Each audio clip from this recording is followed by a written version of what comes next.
Good afternoon, everyone. Welcome back to the show. I'm your host and founder, Michael Rebelo. This is the Ever4 Mindset Podcast.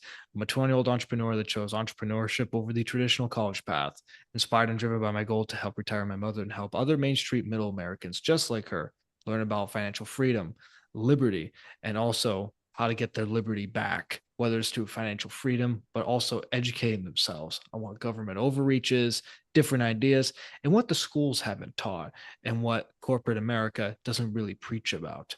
So, what don't they preach about? I'm just coming off of Freedom Fest 2026, and the ideas that were presented there are ideas that I preach all the time.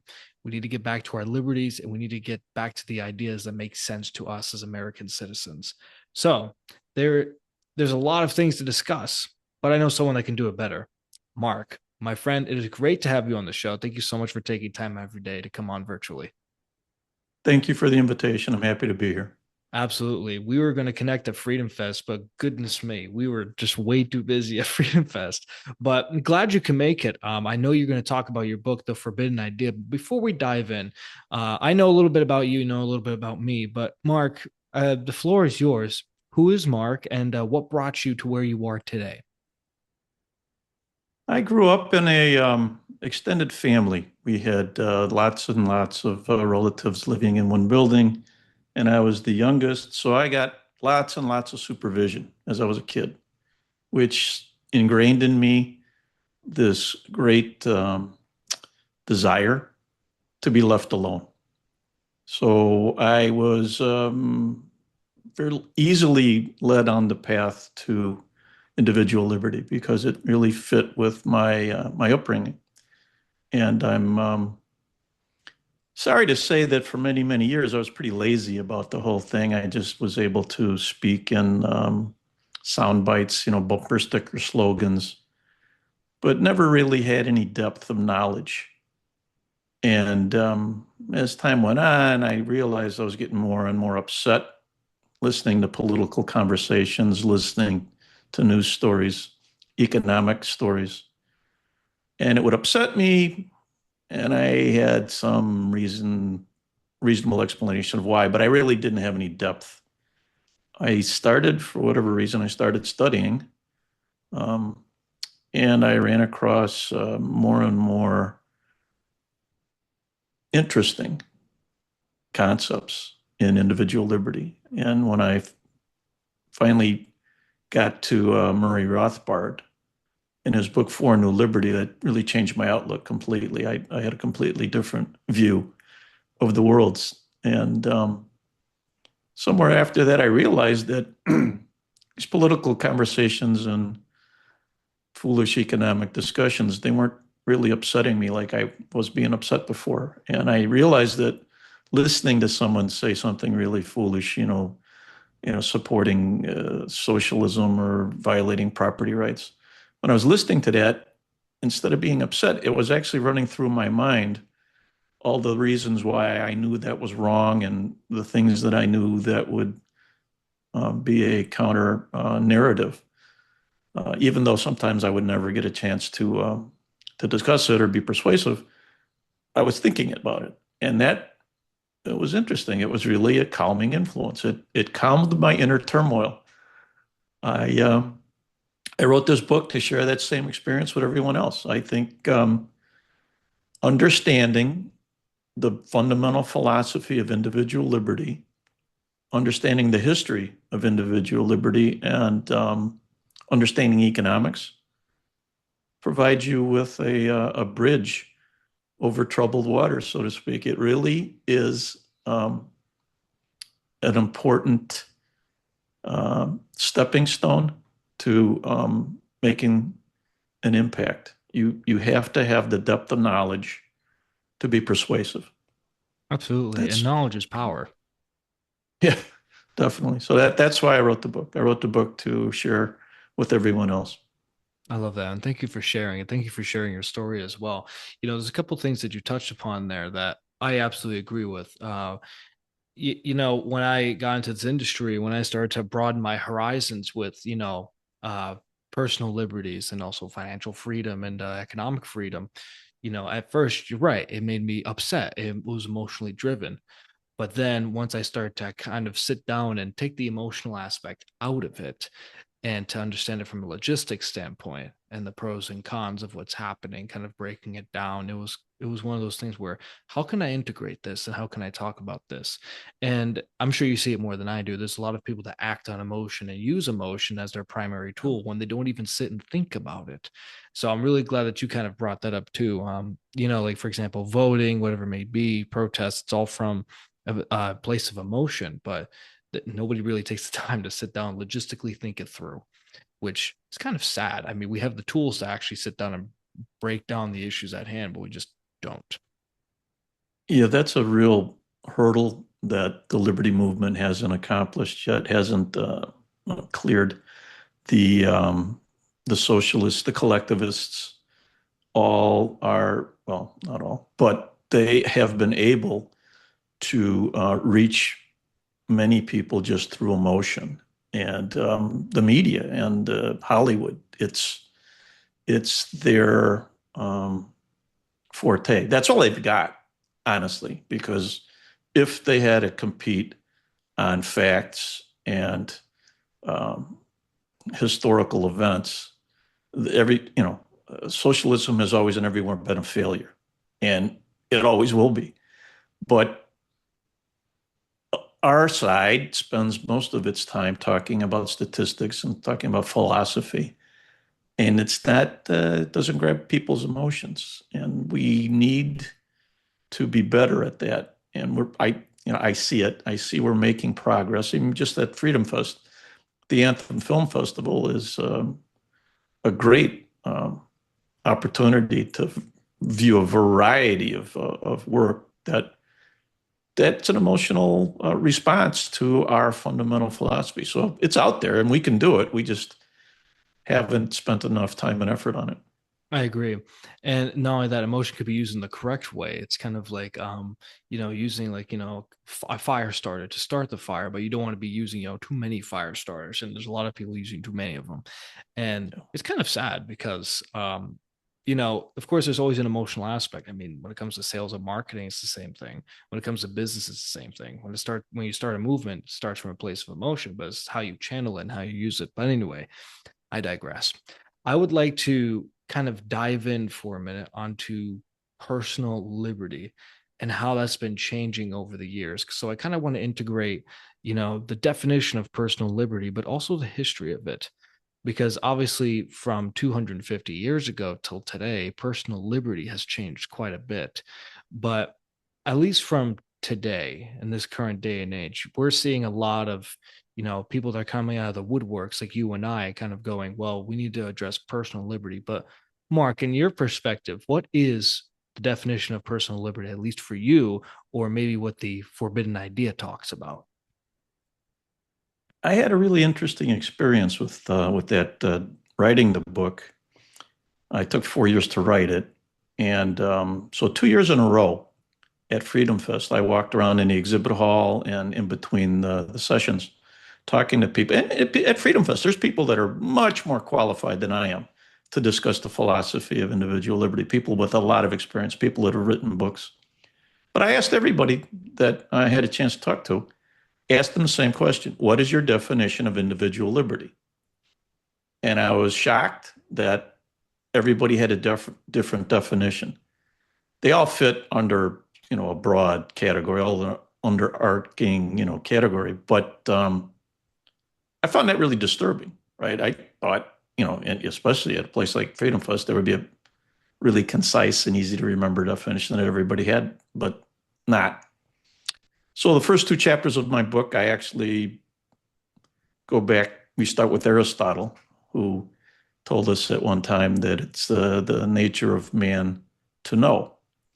And he was talking about how reason is our characteristic that separates us from all other life.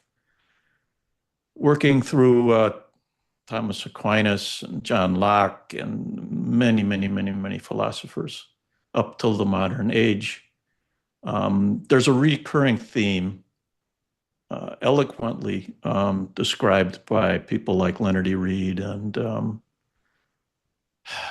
there's a fellow, F.A. Harper, who was a university professor, but also one of the original Freedom or Liberty Organization presidents. And when you look at what they say and how eloquently they say it, I think it's really easy to defend the definition of individual liberty as the absence of coercion. It's 4 words, really short, it's easy to understand. And we take a little bit of a detour to talk about coercion itself because we need to know what that means too. And I think Rothbard by far has the best definition of coercion. And coercion, according to Rothbard, is the violence or threat of violence against a person's body or property.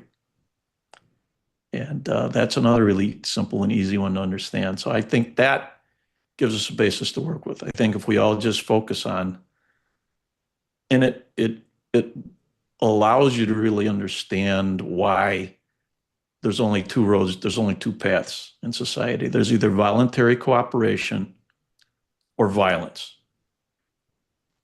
There exists no middle way, right? That's a quote from Mises. But we have the ability to focus on that simple concept, and it disrupts all collectivism. All collectivism is predicated on violence and coercion. It's an interesting perspective because you know what, you're right.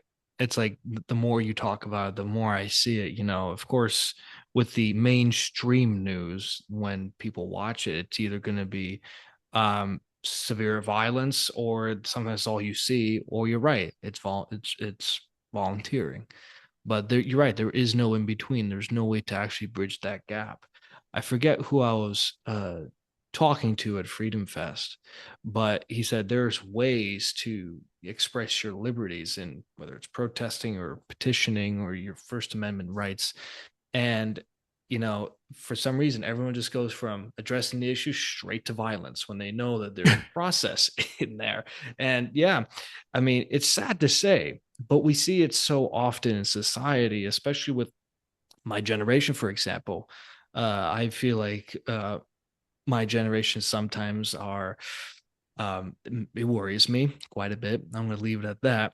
And they'll just go from, their ideas to everyone else is wrong, I'm correct. And, that's it. If you don't like it, well, we're going to fight about it. I'm like, no, I prefer to sit down and understand what your thought process is and what mine is. Like, can we just have a normal conversation? No, we have to take the last resort path, which I find disappointing. But I kind of want to dive into the actual aspect of society right now. From what you're seeing, Mark, from everything that you're researching and through writing your book over these past 4 years, what are you seeing are the key issues with society, whether it's the younger generation or the older generations? What is the root cause that's currently affecting where our society is sitting? Because for me personally, from my perspective, my generation, we're sitting on a seesaw, and it's just teeter tottering over this fine line of whether it's going to go, it can be fixed, or it's just going to go straight to the bottom. So what is your perspective right now? So in chapter 8 of my book, the title is The Current Crises. And I see the current crises as the convolution or the intersection of 3 philosophies. The first one is take over the institutions, later termed the long march through the institutions. This was something that was first drafted by Antonio Gramsci, who was the one-time president of the Communist Party in Italy. He spent the last 10 years of his life in prison under Mussolini and wrote a 3,000-page manifesto known as the Prison Diaries. And in the late 20s, when he was writing, communists were very confused and upset that the great proletariat revolution hadn't spread beyond Russia. It was supposed to work worldwide. That was supposed to happen. When it didn't, they were soul searching and trying to understand why not. And Gramsci says that power can't come just from politics or economics. Power actually has to come from taking over the institutions. And he literally lists it. He lists media, government, of course, the church, business, right? He's got an entire list. And if you look around today, 100 years later, it's come true, right? All of the institutions around us are controlled by collectivists, those who want group identity to be a higher priority than individuals. The second philosophy that is involved in our current situation is called critical theory. This is born in Germany, and it's known as from a group of philosophers in Frankfurt. It's known as the Frankfurt School. And the critical theory was a little bit later. It's in the early 30s. These philosophers got kicked out of Germany by the Nazis, and they were in England for a while, and they got kicked out of England, but they were welcomed with open arms at Columbia University in the United States, where they set up shop and have been not the original guys, but there are plenty of other ones out there that are teaching that philosophy. And the philosophy basically says that the Enlightenment concept of tolerance is a mask for the empowered to subvert the underclasses. It's a way of dividing society into oppressors and the oppressed. So they decided that the Marxian idea of the bourgeoisie versus the proletariat, the business owners versus workers, obviously didn't work. So they need a different way of dividing society. So they went out and found ways of dividing society along racial lines, along national origin lines, along income lines, right? So you've got the rich versus the poor. You've got different ethnic backgrounds against each other, and their critical theory espouses that you can't allow a oppressor to have the same voice as the oppressed, because the oppressor already controls all of the institutions, and we have to diminish their ability to speak and enhance the ability of the oppressed to speak. So in today's society, when you hear things about being, canceled or misinformation, disinformation, that all comes from the critical theory philosophy. The final of the three philosophies is postmodernism. This is a relatively recent invention. This is from France in the 60s. And postmodernism, once again, tries to attack Enlightenment philosophy. And postmodernism actually goes as far as saying that there's no objective truth, that truth is actually created by society and by language. So if you change a language, you change what's considered truth. This is, in my opinion, the most dangerous of all of them, because what that means is whoever has the reins of power can redefine truth. And I think you see that going on in Europe pretty dramatically. I mean, you see it in the United States too, but in Europe, the definitions of just, things that would have been considered obvious are now questioned because it doesn't fit with the collectivist narrative. So now it's their turn to define how you have to behave. So that's how I think we got to the situation we're in today. All those, it boils down to, you know, it always boils down to people. And that's where the solution resides, is with us as a collective, we the people. I mean, it's right on our constitution. Like, I don't understand why people can't just figure out that, we do have the power to either protest or petition, or to elect the correct people, or to figure out how do we start in our local communities to, build a stronger community where, we can start slowly fixing things. Now, it's going to take several years to do it, or longer, but it always starts with, acknowledging that, in self-education, where you go, well, what are the issues right now? What are the issues in society? Is it generational? Is it by race? Is it by income? Is it by business? What's the source?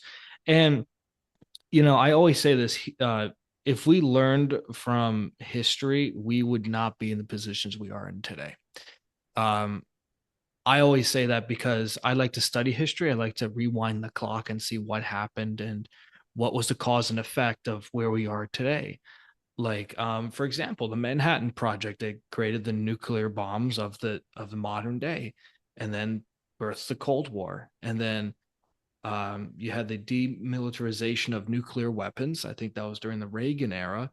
But just one concept, one idea, one thing in history that was in the 40s now affects modern day warfare, modern day technology, nuclear power, nuclear energy. But that's just like a tip of the iceberg. So if we could rewind the clock a little bit and study history, I feel like you've said, from the philosophers, the great thinkers, and not only that, what's happened in American history, we could learn a lot and apply it to the modern day. But I guess we can always hope. But I know there's definitely hope somewhere in there.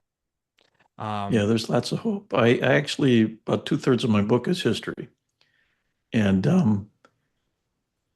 starting to write it, I was actually intending to have another chapter just with economics. And the more I thought about it, I was like, yeah, most people probably aren't going to read the economics section, or they'll start and they'll skip it.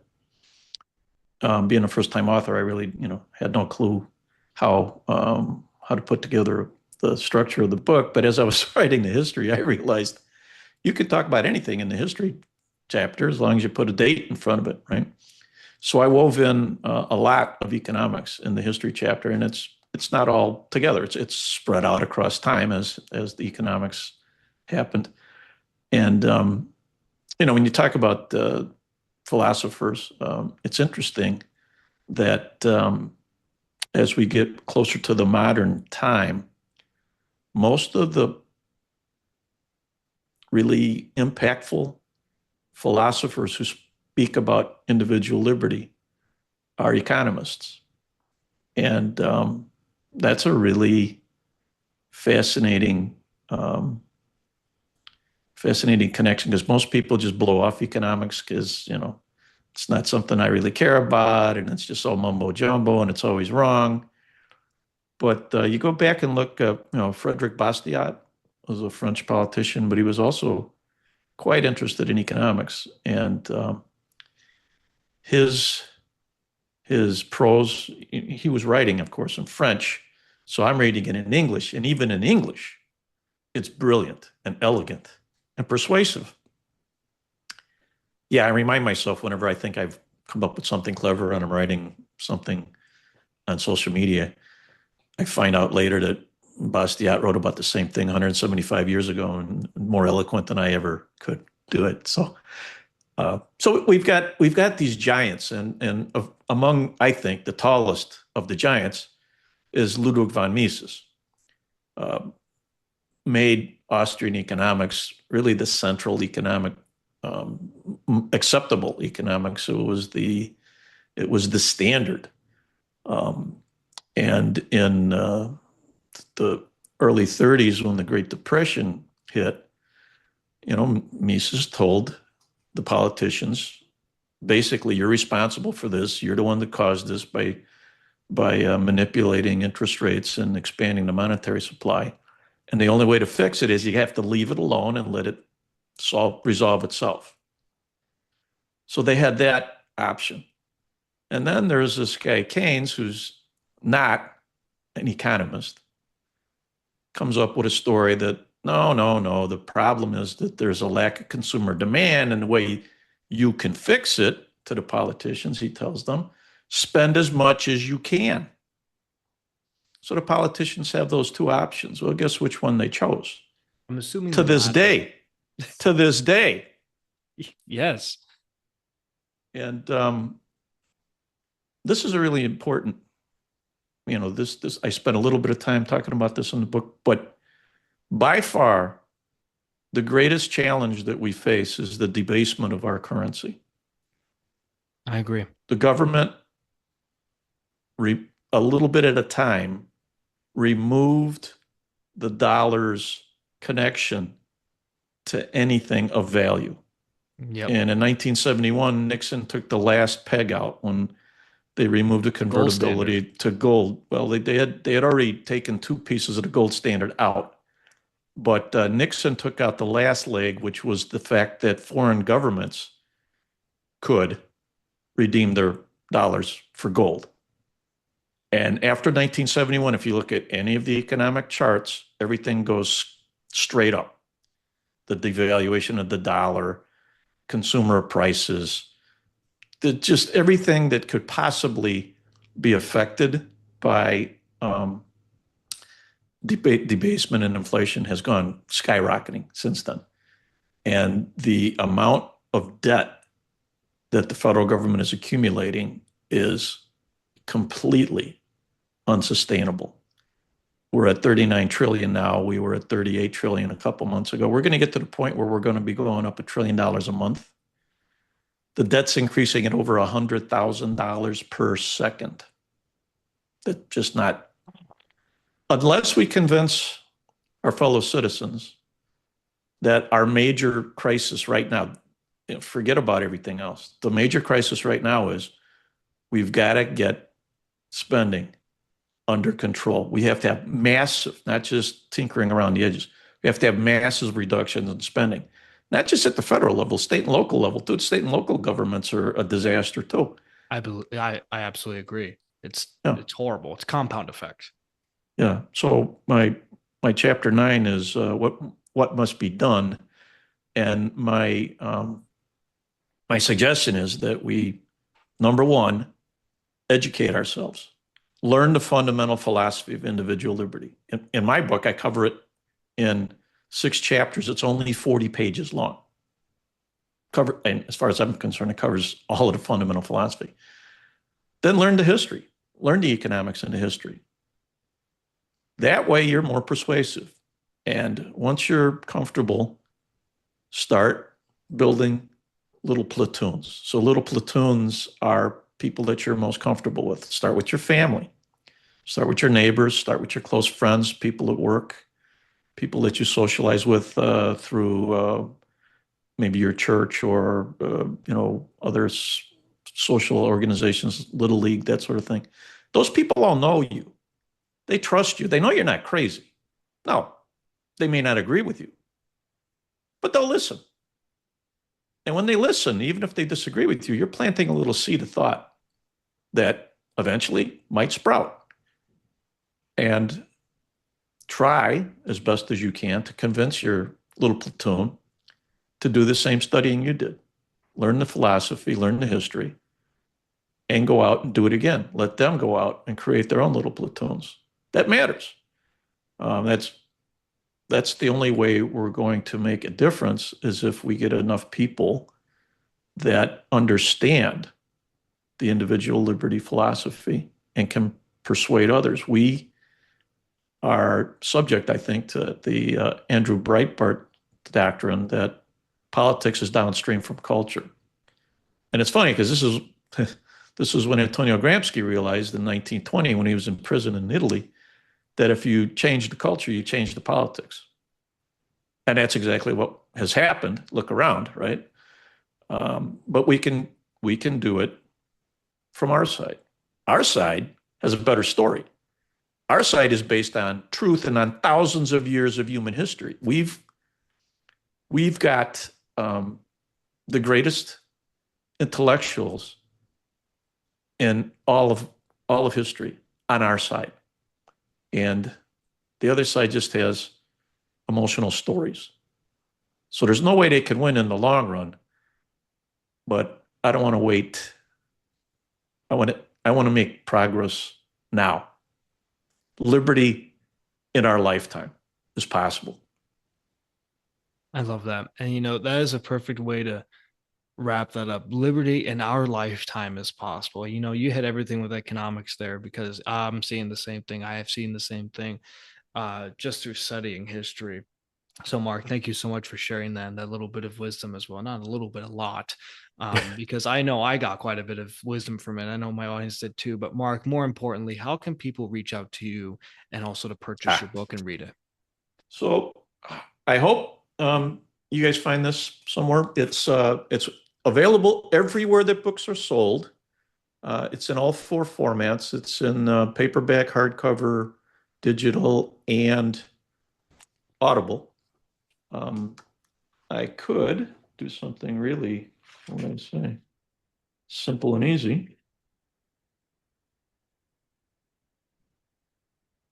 Give me one sec. Oh, come on, where are you? There you are. So this QR code will take you to the book website where you can learn more and also purchase.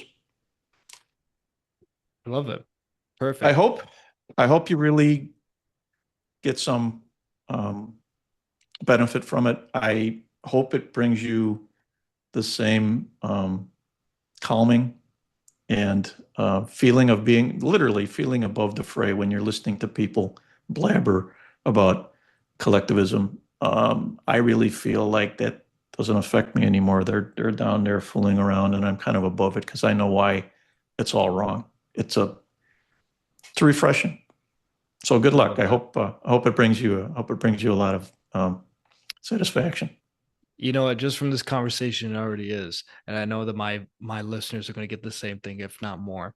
And ladies and gentlemen, if you want to connect with Mark and get his book as well, please check the podcast and video description below. Click the link as well. And also on the episode, if you're watching it from via laptop or from your television, you can scan the QR code and that'll take you straight to the website as well. The website will be included in the podcast and video description below. And to my audience out there, build yourself better and bigger every day. Live better, live bigger. Always move forward. Self-educate, study history, study economics, empower yourself.